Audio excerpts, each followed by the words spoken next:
বন্ধুসকল স্বাগতম জনাইছো গণেশ 24 ইউটিউব চেনেল। তো বন্ধুসকল আপোনালোকে গম পাইছে বিটিসি ফালদি এটা নিউ ৰিকমেণ্ড আহিছে, য'ত আপোনাৰ গ্ৰেড 3 আৰু গ্ৰেড 4 ৰ বাবে অলমোষ্ট আপোনাৰ 569টা পোষ্ট আছে। ইয়াতে বিভিন্ন ডিপাৰ্টমেণ্ট ৱাইজ আপোনাৰ পোষ্ট আছে।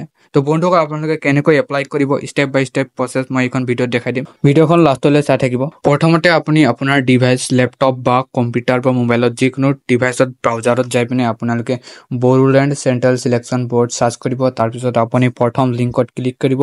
ক্লিক কৰাৰ পিছত আপোনাৰ এনেকুৱা এটা পেজ খোল খাব। ইয়াতে আপোনাৰ চেণ্ট্ৰেল চিলেকশ্যন বৰ্ডৰ অফিচিয়েল ৱেবছাইটটো অন হৈছে। ইয়াতে প্ৰথমতে আপুনি নটিছখন চাওক। প্ৰথম নটিছখন লেটেষ্ট নটিছ যোনখন, ইয়াতে আপুনি ৰেড মৰত ক্লিক কৰক। ক্লিক কৰাৰ পিছত ইয়াতে আপোনাৰ ভেকেঞ্চি ৰিলেট গোটেইখিনি নটিছ ইয়াতে আপোনাৰ পাই যাব। ইয়াতে আপুনি কোনটো গ্ৰেড 4ত পষ্ট কিমান আছে, গ্ৰেড 3ত কিমান আছে, গোটেইখিনি ডিটেইলছ, কোৱালিফিকেশ্যন কিমান লাগিব, গোটেইখিনি ডিটেইলছ ইয়াতে আছে।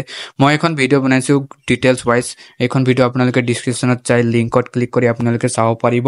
বন্ধুসকল আপোনালোকে এতিয়া এপ্লাই কেনেকৈ কৰিব? এপ্লাই কৰিবলৈ আপোনালোকে ছাইডত লিখা আছে আপোনাৰ ক্লিক হেয়াৰ টু এপ্লাই বুলি এটা লিখা আছে গ্ৰীণ বক্সত, তাতে আপুনি ক্লিক কৰক।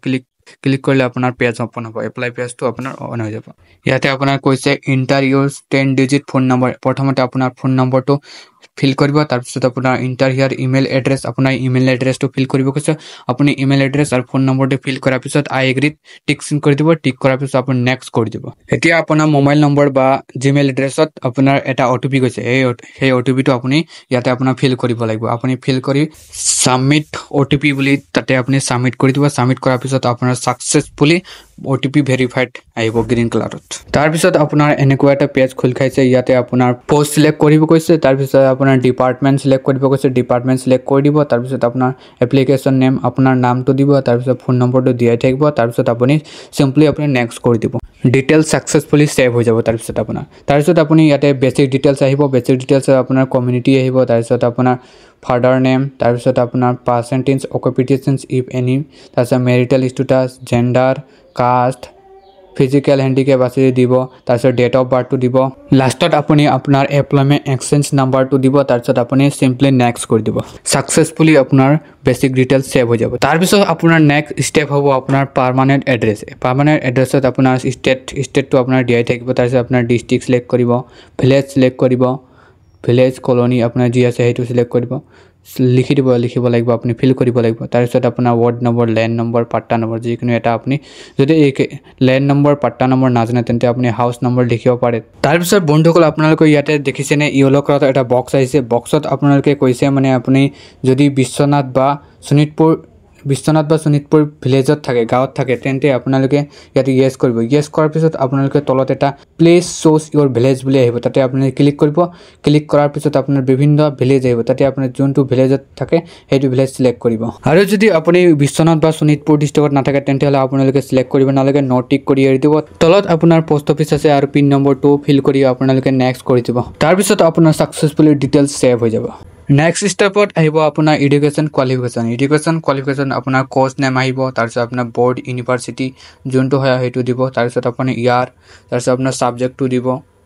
তাৰপিছত আপোনাৰ পাৰ্চেণ্টেজ দিব। তাৰপিছত ইয়াৰ দিব। তাৰপিছত ডিভিজন দিব। তাৰপিছত আপোনালোকে গ্ৰীণ কালাৰ বক্সত চাইছে এড মোৰ কোৱালিফিকেশ্যন। যদি আপোনাৰ বেলেগ আৰু কোৱালিফিকেশ্যন আছে তেন্তেহ'লে আপুনি দিব পাৰে এড মোৰ কোৱালিফিকেশ্যনত। ইয়াতে ঠিক তেনেদৰে আহিছে কোৰ্চ নেম, ছাবজেক্ট নেম, গোটেইখিনি আপুনি ফিল কৰি তাৰপিছত আপুনি চিম্পলি নেক্সট কৰি দিব। ছাকচেছফুলি কোৱালিফিকেশ্যন ছেভ হৈ যাব। নেক্সট ষ্টেপত আহিব আপোনাৰ ডকুমেণ্টছ আপলোডত প্ৰথমতে আপোনাৰ পাছপৰ্ট চাইজ ফটো এটা লাগিব। তাৰপিছত আপোনাৰ ছিগনেচাৰ লাগিব। তাৰপিছত আপোনাৰ age proof certificate, OBC caste certificate, তাৰপিছত আপোনাৰ এমপ্লয়মেণ্ট এক্সচেঞ্জ চাৰ্টিফিকেট, তাৰপিছত আপোনাৰ HS মাৰ্কশ্বিট। বন্ধুসকল আপলোড কৰাৰ আগত আপোনালোকে নটিছখন চাই লওকচোন। নটিছখন লিখা আছে আপোনাৰ পাছপৰ্ট চাইজ আপোনাৰ ফটোটো আপোনাৰ 20 KB টু আপোনাৰ 100 KB ভিতৰত হ'ব লাগিব। তাৰপিছত আপোনাৰ ছিগনেচাৰ হ'ব লাগিব আপোনাৰ 10 KB টু 50 KB ভিতৰত। ইয়াতে আপোনাৰ JPG ফৰ্মেটত আপুনি আপলোড কৰিব লাগিব, নাইবা PDF বনাই আপোনালোকে আপলোড কৰিব পাৰিব।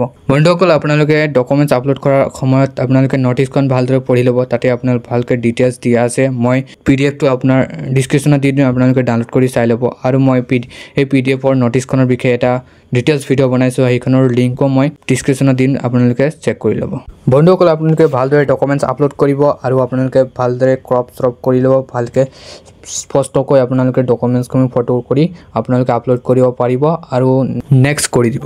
নেক্সট ষ্টেপত আহিব আপোনাৰ প্ৰিভিউ অপশ্যন। প্ৰিভিউ অপশ্যনত আপোনালোকে চেক কৰিব পাৰিব, কিবা ভুল হৈছে যদি এডিট কৰিব পাৰিব। প্ৰথমতে আপোনাৰ পাৰ্চনেল ইনফৰমেশ্যন, নেমত চাব, ডেট অফ বাৰ্থ, পাছপৰ্ট গোটেইখিনি ঠিক ঠাকে আছে নে ভালদৰে চাব। তাৰপিছত নেক্সট ষ্টেপ আহিব আপোনাৰ এড্ৰেছ ইনফৰমেশ্যন। আপোনাৰ যদি এড্ৰেছখন চাব ভালদৰে ভুল হৈছে শুদ্ধ হৈছে গোটেইখিনি চাই ল'ব। তাৰপিছত আপোনাৰ এডুকেশ্যন কোৱালিফিকেশ্যন আহিব। এডুকেশ্যন কোৱালিফিকেশ্যনখনো ভালকৈ চাই ল'ব গোটেইখিনি ঠিক ঠাকে আছে নে। তাৰপিছত আপোনালোকে যদি কিবা চেক কৰাত আপোনাৰ কিবা ভুল হৈছে তেন্তেহ'লে আপোনালোকে বেক কৰি এডিট কৰিব পাৰিব।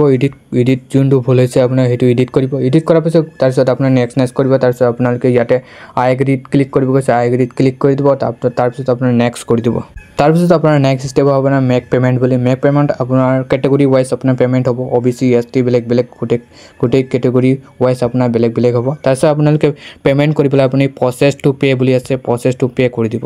প্ৰচেছ টু পে'ত ক্লিক কৰাৰ পিছত তাৰপিছত আপোনাৰ এনেকুৱা লডিং হ'ব। লডিং হৈ পিনে আপোনাৰ এনেকুৱা এটা পেজ খোল খাব। তাতে আপুনি ক্লিক কৰিব পাৰিব। আপুনি নেট বেংকিং দি আপোনালোকে পে' কৰিব পাৰিব, ডেবিট কাৰ্ড দি, UPI দিয়ে ভাল হ'ব। আপোনালোকৰ UPI দি আপোনালোকে গুগল পে' বা ফোনপে' দি আপোনালোকে কৰিব পাৰে।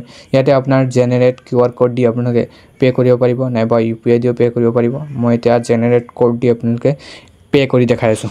ইয়াতে আপোনাৰ মোৰ স্কেনাৰটো QR কোডটো খোল খাইছে। ইয়াতে আপোনাক কৈছে এপ্ৰুভ পে'মেণ্ট উইথিন 452 ছেকেণ্ডত। আপোনাৰ 5 মিনিটত আপোনালোকে পে'মেণ্ট কৰিব লাগিব, নহ'লে আপোনাৰ নেক্সট বেলেগ QR কোড দিব। তাৰপিছত আপোনালোকে পে' কৰি দিব।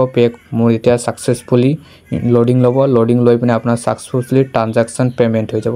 বন্ধুসকল, মই দেখালোঁ কেনেকৈ এপ্লাই কৰিব লাগে BTC গ্ৰেড 4 আৰু গ্ৰেড 3 পষ্টত।